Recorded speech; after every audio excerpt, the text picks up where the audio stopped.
स्वामी विवेकानंद की जयंती पर आज प्रधानमंत्री मोदी राष्ट्रीय युवा संसद महोत्सव के कार्यक्रम को करेंगे संबोधित। प्रधानमंत्री मोदी सुबह 10:30 बजे इस कार्यक्रम को वीडियो कॉन्फ्रेंसिंग के जरिए संबोधित करेंगे। महोत्सव के 3 राष्ट्रीय विजेता भी अपने विचार व्यक्त करेंगे। इस कार्यक्रम में लोकसभा अध्यक्ष खेल राज्य मंत्री भी मौजूद रहेंगे। कार्यक्रम का उद्देश्य 18 से 25 वर्ष के बीच के युवाओं के विचारों को सुनना है। ये संसद महोत्सव प्रधानमंत्री के उस संबोधन में व्यक्त किए गए विचार पर आधारित होगा जो उन्होंने 31 दिसंबर 2017 को अपने मन की बात में व्यक्त किए थे। पुणे के सीरम इंस्टीट्यूट से कोरोना वैक्सीन को देश भर में भेजने की शुरुआत। वैक्सीन की पहली खेप लेकर आज अहमदाबाद पहुंचेगा विमान। सरकार ने 1 करोड़ 10 लाख कोविशील्ड डोज का दिया ऑर्डर। सूत्रों के मुताबिक हर डोज की कीमत 210 रुपए। स्वास्थ्य मंत्रालय आज देगा हर राज्य के लिए कोरोना वैक्सीन के पहले डोज की जानकारी। तैयारियों पर प्रधानमंत्री की मुख्यमंत्रियों के साथ बैठक। कहा, केंद्र उठाएगा पहले चरण में 3 करोड़ हेल्थ वर्कर्स और फ्रंट लाइन वर्कर्स के वैक्सीनेशन का खर्च। पीएम मोदी के साथ हुई बैठक में सभी राज्यों ने टीकाकरण अभियान को लेकर अपनी तैयारियों का ब्यौरा पेश किया। वीडियो कॉन्फ्रेंसिंग के जरिए हुई इस बैठक में मध्य प्रदेश के सीएम शिवराज सिंह चौहान भी शामिल हुए। सीएम ने बताया, वैक्सीनेशन के इस महाअभियान के लिए मध्य प्रदेश पूरी तरह से तैयार है। प्रधानमंत्री नरेंद्र मोदी ने कोरोना वैक्सीन के टीकाकरण को लेकर हुई बैठक में छत्तीसगढ़ के मुख्यमंत्री भूपेश बघेल भी शामिल हुए। बैठक के बाद स्वास्थ्य मंत्री टीएस सिंहदेव ने कहा, 99 केंद्रों पर टीकाकरण का काम चलेगा। नए कृषि कानूनों पर आज सुप्रीम कोर्ट बड़ा आदेश दे सकता है। सुप्रीम कोर्ट तीनों कानूनों को अमल पर फिलहाल रोक लगा सकता है। कल हुई सुनवाई में केंद्र सरकार से निराशा जताते हुए चीफ जस्टिस एसए बोबडे की बेंच ने एक कमेटी बनाने का सुझाव दिया था। सुप्रीम कोर्ट ने कमेटी की अध्यक्षता के लिए पूर्व चीफ जस्टिस आरएम लोढ़ा के नाम का प्रस्ताव रखा। इससे पहले सुनवाई में सुप्रीम कोर्ट ने कहा, सरकार कृषि कानूनों के लागू होने पर रोक नहीं लगा सकती। ये तो फैसला कोर्ट को लेना होगा, जिसका अटॉर्नी जनरल ने विरोध किया। अटॉर्नी जनरल ने कहा, यह कानून संविधान के खिलाफ नहीं है, इसलिए सुप्रीम कोर्ट रोक नहीं लगा सकता। सुप्रीम कोर्ट ने सुनवाई के दौरान यह भी कहा, सरकार मामले को सही तरीके से सुलझाने में अभी तक नाकाम रही है। कोर्ट ने कहा, किसी दिन शांति भंग हो जाएगी और हम नहीं चाहते खून खराबे का कलंक हम पर लगे।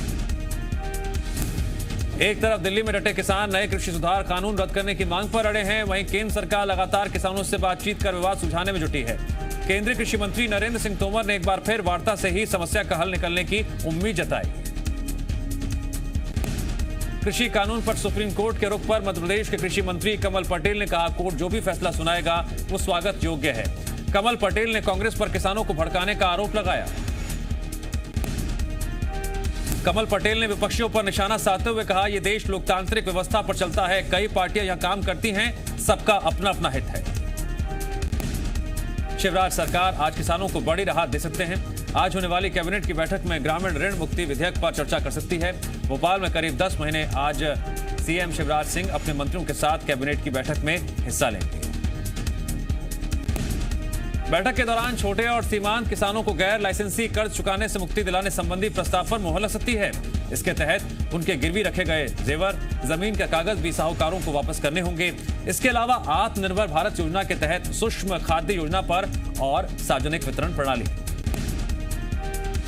छत्तीसगढ़ के मुख्यमंत्री भूपेश बघेल आज दुर्ग भिलाई के दौरे पर रहेंगे, जहां पर आयोजित कई कार्यक्रमों में सीएम भूपेश बघेल शामिल होंगे। सीएम जिले को 268 करोड़ रुपए से ज्यादा के विकास कार्यों की सौगात देंगे।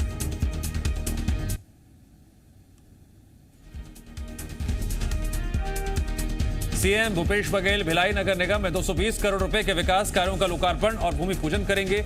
मुख्यमंत्री 23 करोड़ 46 लाख 30 हजार रुपए की लागत से निर्मित जामुल जल आवर्धन योजना का लोकार्पण करेंगे। छत्तीसगढ़ में तय लक्ष्य से आधी धान की खरीदी की जा चुकी है। प्रदेश में अब तक 66,75,000 मीट्रिक टन धान की खरीदी की जा चुकी है। प्रदेश में 16,47,000 किसानों ने समर्थन मूल्य पर धान बेची है। छत्तीसगढ़ में धान खरीदी को लेकर सियासत जारी है। आज एक बार फिर पूर्व सीएम रमन सिंह ने भूपेश सरकार पर ट्वीट कर हमला बोला। उन्होंने कविता ट्वीट कर प्रदेश सरकार से सवाल किया। लिखा कि भाषा की मर्यादा लांघो, कितने भी षड्यंत्र रच लो, हर झूठ को आईना दिखाएंगे। रमन सिंह ने दावा किया, बीजेपी किसानों, युवाओं और महिलाओं के लिए सब कुछ सहती जाएगी। सरकार कुछ भी कर ले, लेकिन विपक्ष की आवाज दब नहीं पाएगी। धान खरीदी को लेकर रमन सिंह के आरोपों पर सीएम भूपेश बघेल ने पलटवार किया था। धान के समर्थन मूल्य को लेकर रमन सिंह के आरोपों पर सीएम ने तीखा पलटवार किया। सीएम ने कहा, रमन सिंह मूर्खों जैसी बात न करें, भारत सरकार ने बोनस पर रोक लगाई है।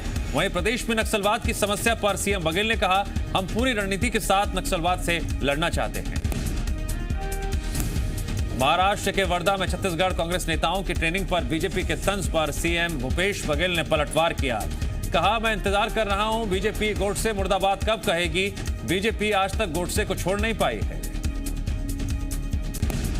छत्तीसगढ़ कांग्रेस नेता महाराष्ट्र के सेवाग्राम वर्धा में गांधीगिरी सीखेंगे। प्रदेश कांग्रेस प्रभारी पीएल पुनिया, पीसीसी अध्यक्ष मोहन मरकाम समेत 85 नेता वर्धा पहुंच गए हैं। ट्रेनिंग शिविर में शामिल सभी नेता गांधी दर्शन से सत्ता संगठन में कसावट सीखेंगे। आज से 14 जनवरी तक प्रशिक्षण शिविर चलेगा। ट्रेनिंग शिविर के आखिरी दिन सीएम बघेल भी शामिल होंगे।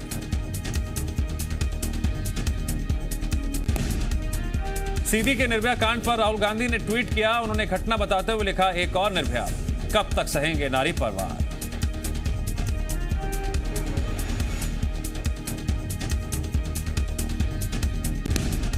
सीधी में महिला के साथ हुई हैवानियत पर पूर्व सीएम कमलनाथ ने ट्वीट कर सरकार पर निशाना साधा। कमलनाथ ने लिखा, सीधी जिले के अमिलिया थाना क्षेत्र में एक महिला के साथ घटित दरिंदगी और हैवानियत की घटना बेहद शर्मसार करने वाली है।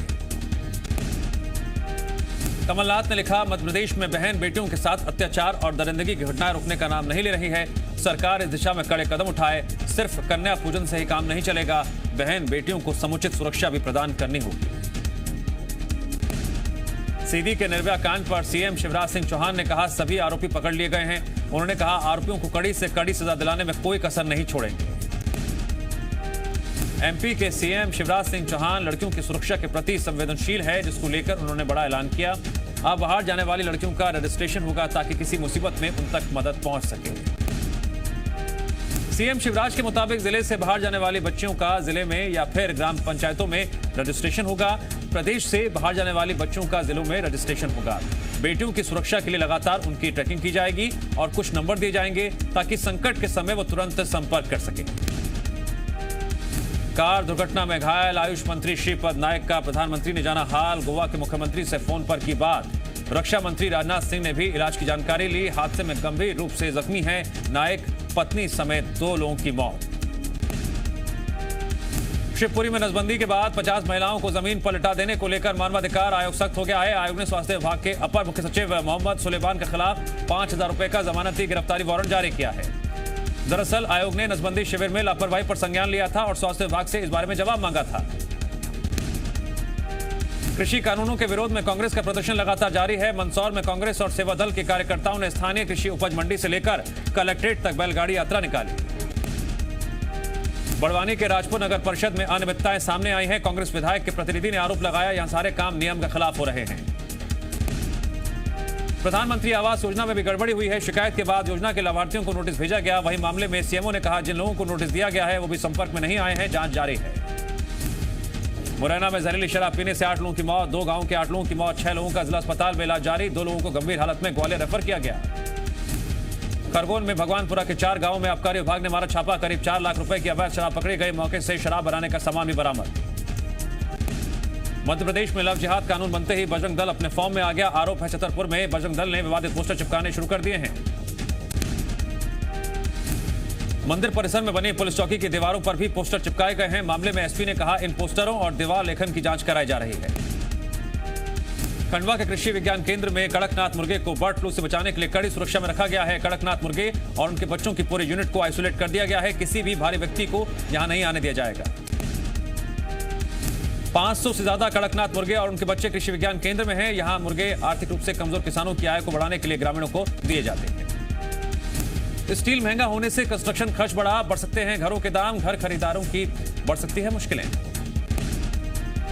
स्वास्थ्य मंत्रालय आज देगा हर राज्य के लिए कोरोना वैक्सीन के पहले डोज की जानकारी। तैयारियों पर प्रधानमंत्री की मुख्यमंत्रियों के साथ हुई थी बैठक। अब की बार गलवान के वीर शहीदों के नाम होगा गणतंत्र दिवस। कर्नल संतोष बाबू समेत 20 शहीदों को मिल सकता है वीरता सम्मान। समुद्री सुरक्षा को मजबूत करने के लिए आज से नौसेना के 2 दिवसीय युद्धाभ्यास का दूसरा सत्र। देश के सभी तटीय राज्यों में भारतीय नौसेना और कोस्ट गार्ड के जवान होंगे शामिल। दिल्ली, महाराष्ट्र और उत्तराखंड के बाद अब देश के 10 राज्यों में बर्ड फ्लू की पुष्टि। दिल्ली ने बाहर से आने वाले डिब्बाबंद चिकन पर लगाई रोक। प्रधानमंत्री नरेंद्र मोदी का राज्यों को निर्देश, बर्ड फ्लू पर नहीं फैलने दे अफवाह। चुनावों से पहले पश्चिम बंगाल में हुई अमेरिकी राष्ट्रपति डोनाल्ड ट्रंप की एंट्री। ममता ने कहा, हारी तो ट्रंप समर्थकों जैसा व्यवहार करेगी बीजेपी। पूरे उत्तर भारत में आज से ठंड के प्रचंड होने के आसार, कोहरे से मिल सकती है मामूली राहत। मौसम विभाग का दिल्ली, पंजाब, हरियाणा और चंडीगढ़ में सर्द हवाओं का अनुमान। फरवरी 2020 के बाद दिसंबर में पहली बार गाड़ियों की बिक्री बढ़ी। मारुति का मार्केट शेयर बढ़ा, हुंडई का घटा। इनकम टैक्स में राहत की ज्यादा गुंजाइश नहीं। स्टैंडर्ड डिडक्शन की 50,000 रुपए की सीमा बढ़ सकती है। कोरोना के चलते 14.8% तक जा सकते हैं बैंकों के फंसे कर्ज। ये लेवल 24 साल में सबसे ज्यादा होगा। 73 साल में पहली बार बजट दस्तावेज नहीं छपेगा। वित्त मंत्री सॉफ्ट कॉपी से भाषण पढ़ेंगी। सिडनी में हुई शर्मनाक अंपायरिंग, 5 बार भारतीय बल्लेबाजों को दिया गया आउट, डीआरएस ने बचाया। विराट के शेर की भाई विकास ने पैरों की फोटो। शर्मा फैमिली के आध्यात्मिक गुरु अनंत नारायण कर सकते हैं नामकरण। दंगल गर्ल के नाम से मशहूर पहलवान बबीता फोगाट ने बेटे को दिया जन्म। सोशल मीडिया पर शेयर की तस्वीरें। विकी कौशल की अश्वत्थामा का फर्स्ट लुक आया सामने। दमदार अवतार में आएंगे नजर। सोशल मीडिया पर छाया केजीएफ का टीजर। 2 दिन में टीजर को मिले 13 करोड़ से ज्यादा व्यूज। केजीएफ 2 की स्टोरी का खुलासा। यश संजय दत्त के बीच देखने को मिलेगी कांटे की टक्कर। सुपरस्टार रजनीकांत ने एक बार फिर राजनीति में न आने का अपना फैसला दोहराया। प्रशंसकों के नाम रजनीकांत का मैसेज लिखा, मुझे बार बार तकलीफ ना दे। अमेरिका के नवनिर्वाचित राष्ट्रपति जो बाइडेन ने ली कोरोना वैक्सीन की दूसरी खुराक। डेलावेयर के एक अस्पताल में दी गई फाइजर वैक्सीन।